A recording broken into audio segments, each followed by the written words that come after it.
ഞാനിന്നിവിടെ ഷെയർ ചെയ്യാൻ പോകുന്നത് എല്ലാ വീട്ടമ്മമാർക്കും തന്നെ നമ്മുടെ ഡെയിലി ലൈഫിൽ യൂസ്ഫുൾ ആവുന്ന കുറേ നല്ല ടിപ്സ് ആൻഡ് ട്രിക്സ് ഒക്കെ കളക്ട് ചെയ്തിട്ടാണ് കേട്ടോ.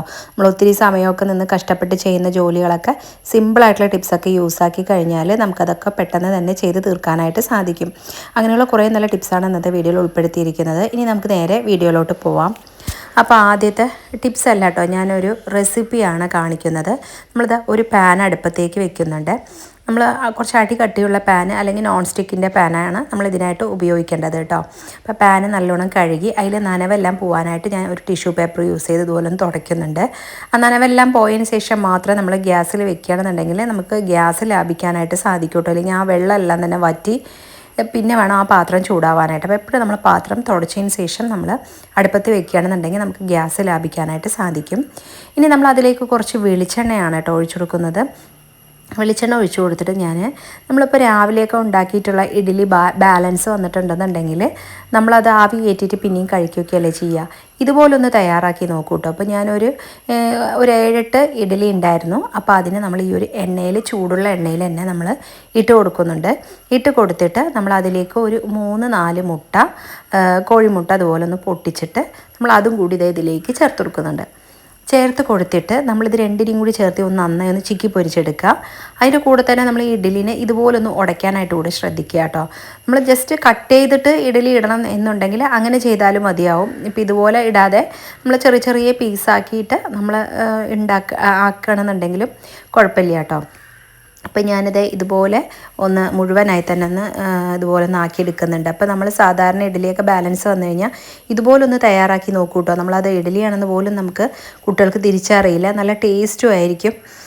അപ്പോൾ ഇതുപോലെ ഒന്ന് എല്ലാത്തിനും ഇതുപോലെ ഒന്ന് ആക്കിയെടുക്കാം. അതുപോലെ നിങ്ങളെൻ്റെ ചാനൽ ആദ്യമായി കാണുന്ന കൂട്ടുകാരാണെങ്കിൽ, സബ്സ്ക്രൈബ് ചെയ്യാതെ കാണുന്ന കൂട്ടുകാരുണ്ടെങ്കിൽ ഒന്ന് സബ്സ്ക്രൈബ് ചെയ്ത് സപ്പോർട്ട് ചെയ്യണേ. അതേപോലെ തന്നെ എൻ്റെ തൊട്ടടുത്ത് കാണുന്ന ബെല്ലൈക്കണിൽ ഓളുന്ന ബട്ടൺ കൂടി എനേബിൾ ചെയ്താൽ മാത്രമേ ഞാനിടുന്ന വീഡിയോസിൻ്റെ നോട്ടിഫിക്കേഷനൊക്കെ നിങ്ങൾക്ക് കൃത്യമായിട്ട് കിട്ടുകയുള്ളൂ കേട്ടോ. നമ്മളിത് നല്ല പോലെ തന്നെ ഇതിനൊന്ന് ചിക്കി പൊരിച്ചെടുത്തിട്ടുണ്ട്. ഞാൻ അതിലേക്ക് കുറച്ച് മഞ്ഞൾപ്പൊടി, കുറച്ച് മുളക് പൊടി, പിന്നെ കുറച്ച് ഗരം മസാല പൊടിയും, പിന്നെ ആവശ്യത്തിനുള്ള ഉപ്പ് ഒരുപാട് ഇടണ്ട. നമ്മൾ ഓൾറെഡി ഇഡ്ഡലിയിൽ ഉപ്പൊക്കെ ഇട്ടിട്ടല്ലേ നമ്മൾ തയ്യാറാക്കിയിരിക്കുന്നത്. അപ്പോൾ ഈ പൊടിയും കൂടി ചേർത്തിട്ട് നമ്മൾ ഒന്ന് പച്ചമണം പോകുന്നത് വരെ, ഈ പൊടിയുടെ പച്ചമണം പോകുന്നത് വരെ നമ്മളിതിനെ ഒന്ന് നന്നായി ഇളക്കി കൊടുക്കുക കേട്ടോ. അപ്പോൾ ഇനി ഇതിലേക്ക് നമ്മൾ അടുത്തതായി ചേർക്കുന്നത് സവോളയാണ്. ചെറിയ മീഡിയം സൈസായിട്ടുള്ള ഒരു സവോളനെ നമ്മളിതുപോലെ ഒന്ന് കൊത്തി അരിഞ്ഞതും പച്ചമുളകും കൂടി നമ്മളിത് ഇതിലേക്ക് ഇതുപോലെ ഒന്ന് ഇട്ട് കൊടുക്കുന്നുണ്ട്.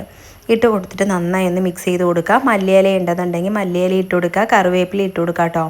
ഞാനിപ്പോൾ ഇത് രണ്ടും ഇട്ട് കൊടുക്കുന്നില്ല. അത് രണ്ടും എൻ്റെ കയ്യിൽ സ്റ്റോക്ക് ഇല്ലാത്തത് കാരണം ഞാനിപ്പോൾ ഇത് ഇട്ട് കൊടുക്കുന്നില്ല കേട്ടോ. അപ്പോൾ ഇത് മാത്രം ജസ്റ്റ് ഒന്ന് ഇളക്കി ഒന്ന് നമുക്ക് ഫ്ലെയിം ഓഫ് ആക്കി കൊടുക്കാം. അപ്പോൾ ഇങ്ങനെ നമ്മൾ കഴിക്കണമെന്നുണ്ടെങ്കിൽ ഇതിന് പ്രത്യേകിച്ച് കറിയും വേണ്ട.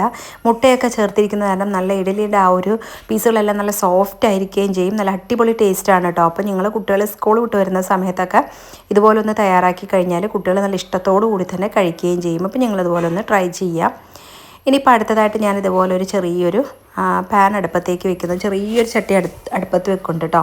അതിലേക്ക് നമ്മളിതുപോലെ വെളിച്ചെണ്ണ ഒഴിച്ചു കൊടുത്തു, കുറച്ച് കടുക്, കുറച്ച് ഉലുവ. കടുക് നന്നായി പൊട്ടിയതിന് ശേഷം മാത്രം നമ്മളിത് ഉലുവയും കൂടി ചേർത്ത് കൊടുക്കുന്നുണ്ട്. ഉലുവ ചേർത്ത് കൊടുത്തിട്ട് പിന്നെ കുറച്ച് ചെറിയുള്ളി, ഒരു 7-8 ചെറിയുള്ളിയും, അതുപോലെ തന്നെ പച്ചമുളക്, എരിവിന് ആവശ്യത്തിനുള്ള മുളക് എടുത്തിട്ടുണ്ട്. പിന്നെ ചെറിയൊരു പീസ് ഇഞ്ചിയും കൂടി ഇതുപോലെ കൊത്തി അരിഞ്ഞതും കൂടി നമ്മളിത് ഇതിലേക്ക് ചേർത്ത് കൊടുത്തിട്ട് നമ്മളതിനെ നന്നായി ഒന്ന് വഴറ്റിയെടുക്കാം കേട്ടോ.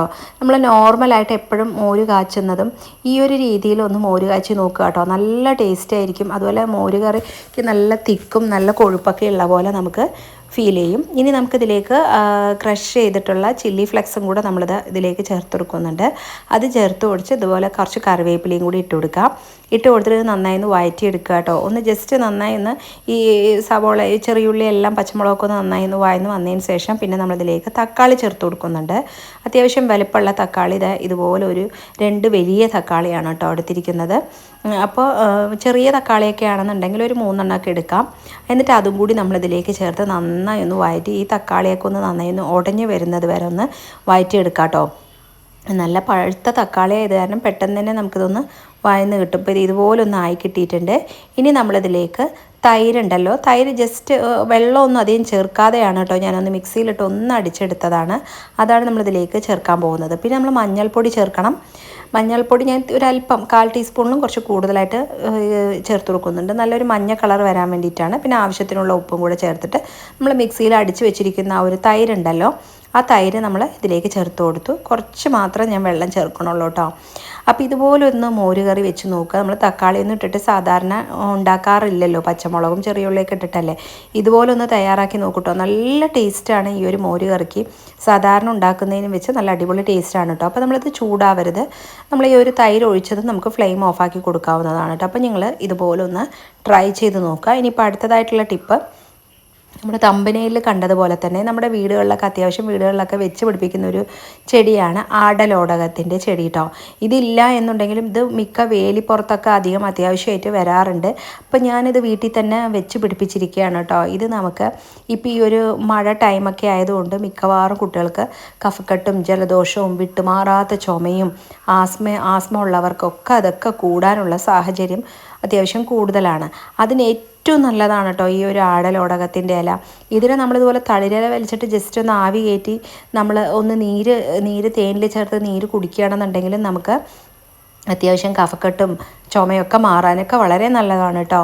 ഇനി നമ്മൾ അതിൻ്റെ കൂടെ തന്നെ ഇവിടെ കൃഷ്ണ തുളസി ഇതുപോലൊന്ന് വലിച്ചെടുക്കുന്നുണ്ട്. കരിന്തുളസിയാണ് കേട്ടോ, കൃഷ്ണ തുളസിയല്ല. അത് കരിന്തുളസി ഇതുപോലെ കുറച്ച് പറിച്ചെടുത്തിട്ടുണ്ട്. ഏത് തുളസിയാണെന്നുണ്ടെങ്കിലും കുഴപ്പമില്ല.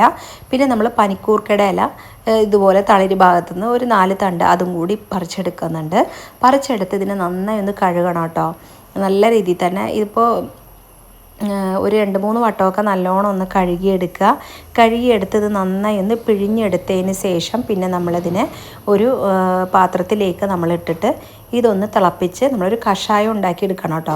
നമ്മളിതിൻ്റെ കൂടെ 1-2 ഇൻഗ്രീഡിയൻസും കൂടെ ചേർത്തിട്ട് വേണം നമ്മൾ ഈ കഷായം ഉണ്ടാക്കിയെടുക്കാനായിട്ട്. അപ്പോൾ നമ്മളിങ്ങനെ കഷായം ഉണ്ടാക്കിയിട്ട് നമ്മൾ രാവിലെയും വൈകിട്ടൊക്കെ കുടിക്കുകയാണെന്നുണ്ടെങ്കിൽ നമുക്ക് വിട്ടുമാറാത്ത ചുമയും അതുപോലെ ശ്വാസം മുട്ട അനുഭവപ്പെടുന്നവർക്കും കഫം ഇളകി പോവാനും പനിയാണെന്നുണ്ടെങ്കിൽ പനി മാറാനും ഒക്കെ ഇത് വളരെ നല്ലതാണ് കേട്ടോ. അപ്പോൾ നമ്മളിത് എല്ലാത്തിനും ഇതുപോലെ ചെറിയൊരു കുടുക്കി എടുത്തിട്ടുണ്ട്. ഇതിലേക്ക് നമ്മൾ ഇതിന് മുഴുവൻ പിഴിഞ്ഞ് നമ്മൾ ഈ ഒരു പാത്രത്തിലേക്ക് ഇട്ട് കൊടുക്കുന്നുണ്ട്. ഇനി നമ്മളിതിലേക്ക് 1.5 ഗ്ലാസ് വെള്ളവും കൂടെ ഒഴിച്ചു കൊടുക്കുന്നുണ്ട് കേട്ടോ. 1.5 ഗ്ലാസ് വെള്ളം ഒഴിച്ച് നമ്മളിത് അടുപ്പത്തേക്ക് വെച്ച് കൊടുക്കാം. ഇതിലേക്ക് നമ്മൾ 1-2 ഇൻഗ്രീഡിയൻസും കൂടെ ചേർത്ത് കൊടുക്കണം. നമ്മൾ കുരുമുളകും അതുപോലെ തന്നെ ജീരകവും ചേർത്ത് കൊടുക്കണം കേട്ടോ. അപ്പോൾ നിങ്ങളുടെ കയ്യിൽ കുരുമുളക് ഇല്ല എന്നുണ്ടെങ്കിൽ കുരുമുളകിൻ്റെ പൊടി ചേർത്ത് കൊടുത്താലും മതി. ഞാനിപ്പോൾ ഇവിടെ ചേർത്ത് കൊടുക്കുന്നത് കുരുമുളകിൻ്റെ പൊടിയാണ് കേട്ടോ. ഒന്ന് ക്രഷ് ചെയ്തെടുത്തുള്ള കുരുമുളകുണ്ടല്ലോ, അതാണ് ചേർത്ത് കൊടുക്കുന്നത്. അതേ അളവിൽ തന്നെ നമ്മൾ ഇതുപോലെ ജീരകത്തിൻ്റെ പൊടിയും കൂടി ഇതുപോലെ കുറച്ച് ചേർത്ത് കൊടുക്കുന്നുണ്ട് കേട്ടോ. ചേർത്ത് കൊടുത്തിട്ട് നമുക്ക് പിന്നെ ഇതിലേക്ക് പനങ്കൽക്കണ്ട് ഉണ്ടെന്നുണ്ടെങ്കിൽ അതിട്ട് കൊടുക്കാം. ഞാനിപ്പോൾ ഇവിടെ പനങ്കൽക്കണ്ട് ഇല്ലാത്തത് കൊണ്ട് കരിപ്പെട്ടി ഉണ്ടല്ലോ, അത് ചെറിയൊരു പീസ് ഇട്ട് കൊടുക്കുന്നുണ്ട്. കാരണം ഈ കഷായം അത്യാവശ്യം നല്ലപോലെ തന്നെ കയ്പ്പുണ്ടാവും, കുടിക്കാൻ കുറച്ച് ബുദ്ധിമുട്ടായിരിക്കും. അപ്പോൾ അതിന് വേണ്ടിയിട്ടാണ്. അപ്പോൾ ഇതൊന്നും ഇല്ല എന്നുണ്ടെങ്കിൽ തേനുണ്ടെന്നുണ്ടെങ്കിൽ തേൻ ചേർത്ത് കൊടുക്കാം. അതും ഇല്ലയെന്നുണ്ടെങ്കിൽ ശർക്കര ചേർത്ത് കൊടുക്കാവുന്നതാണ് കേട്ടോ. പക്ഷെ പനങ്കൽക്കണ്ട് ഉണ്ടെന്നുണ്ടെങ്കിൽ അതാണ് നല്ലത്. കഫം മുറിഞ്ഞു പോകാനും മധുരത്തിന് മധുരമായി അതുപോലെ തന്നെ വളരെ നല്ലതുമാണ് കഫക്കെട്ടിനൊക്കെ കേട്ടോ. അപ്പോൾ ഇത് നന്നായി ഒന്ന് ഈ ഒരു 1.5 ഗ്ലാസ് എന്നുള്ളത് ഒരു 1 ഗ്ലാസ്സായിട്ട് മാറുന്നത് വരെ ഞാനിതൊന്ന് വറ്റിച്ചെടുത്തിട്ടുണ്ട്. എന്നിട്ട് നമ്മളിത് ഇതുപോലെ ഒന്ന് അരിച്ച് നമ്മൾ ഒഴിച്ചെടുക്കുക കേട്ടോ.